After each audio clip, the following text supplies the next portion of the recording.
importants avec la question de l'immigration et qu'ils sont considérés par la population française comme des immigrés. Et ceux-là, on a des chiffres assez précis, ils sont 60 000.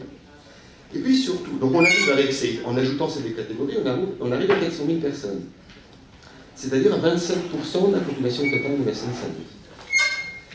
La troisième critique qu'on peut faire aux chiffres de l'INSEE, c'est qu'il donne une définition purement comptable, statistique, et je dirais étroitement géographique, de ce que c'est qu'un immigré. Or, on peut donner une autre définition de l'immigré, qui est une personne entretenant un lien personnel avec le phénomène de l'immigration, même si lui-même n'a pas immigré. Parce que ses parents ou ses grands-parents étaient immigrés, parce que lui-même est marqué par l'immigration en positif ou en négatif. Cette approche revient à aborder l'immigration comme un fait social, pas simplement statistique, basé sur le vécu des populations et l'impact du phénomène de l'immigration sur les individus. Culture familiale, rapport à la nation française et au pays d'origine, discrimination dans l'accès à l'emploi ou au logement. En fait, cela revient à répondre à la question qui se considère comme immigré, au moins en partie. Et basé aussi sur les représentations de la société. Qui est considéré par les autres habitants, par les enseignants, par les travailleurs sociaux, par les élus, par les médias, par la police, comme étant un immigré. Cette deuxième approche impose donc de prendre en compte une population que l'on pourrait qualifier d'immigrés culturels, identitaires ou sociologiques, nés français, en France, de parents ou de grands-parents immigrés, et donc qui, au sens de l'INSEE, ne sont pas des immigrés.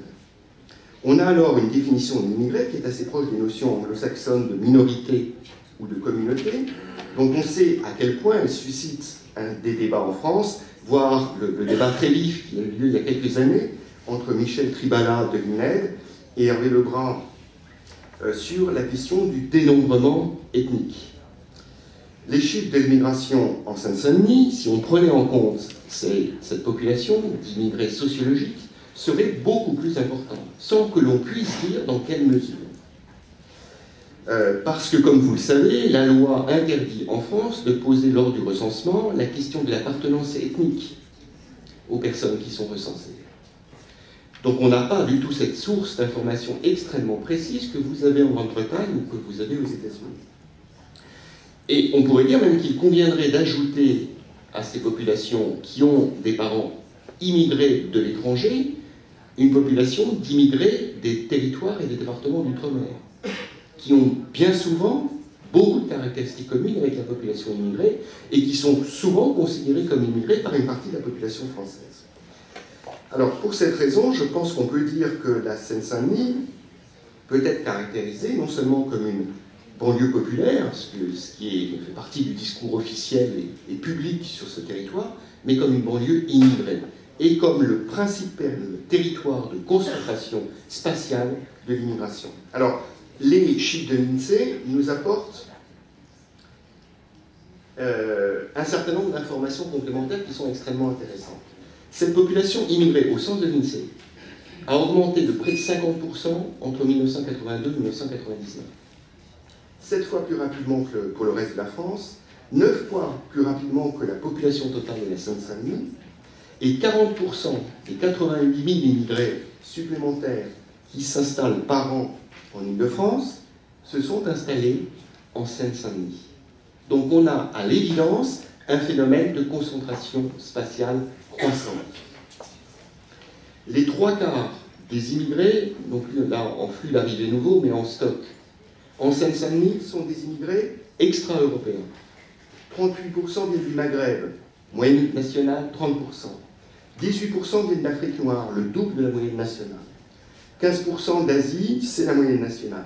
Et seulement 26% d'Europe, contre 45% en moyenne nationale. Donc on a une population immigrée qui non seulement croît de manière beaucoup plus rapide qu'ailleurs, mais qui se transforme dans sa composition avec une part des immigrés extra-européens, ceux qui ont la plus grande difficulté à s'intégrer à la fois pour des questions d'éloignement culturel et de discrimination, notamment raciale, qui est beaucoup plus importante.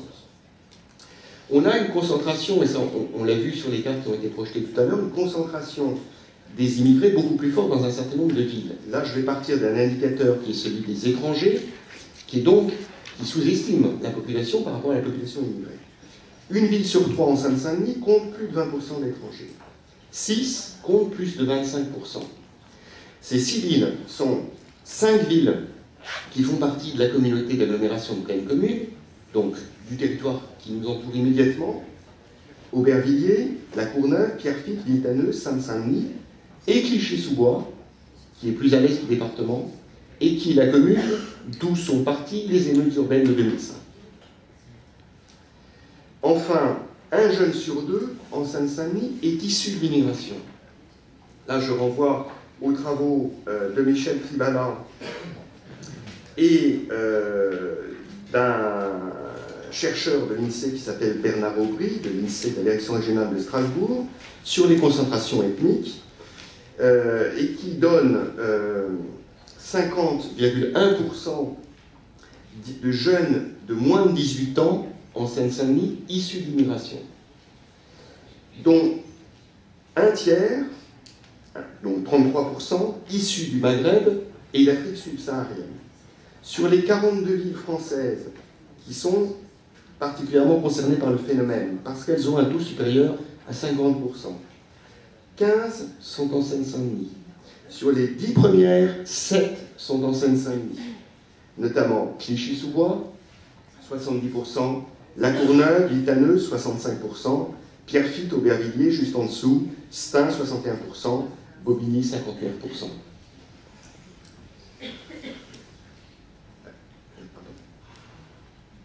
Alors, je pense qu'on peut en conclure qu'il y a effectivement un phénomène de concentration spatiale extrêmement fort sur ce territoire. Alors, deuxième question, pourquoi? Quels sont les facteurs qui nous expliquent?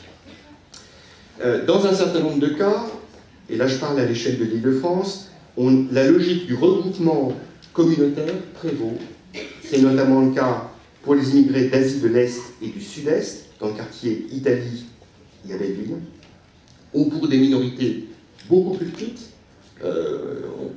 Un de nos collègues chercheurs qui était longtemps à Paris 8, Hervé Villard-Baron, a beaucoup travaillé sur une toute petite minorité, celle des Assyro-Chaldéens issus du nord de l'Irak, et on les trouve massivement sur 2 communes de l'Île-de-France. Dans un certain nombre d'autres cas, c'est la proximité des emplois, notamment industriels, qui a joué un rôle important. C'est vrai pour la vallée de la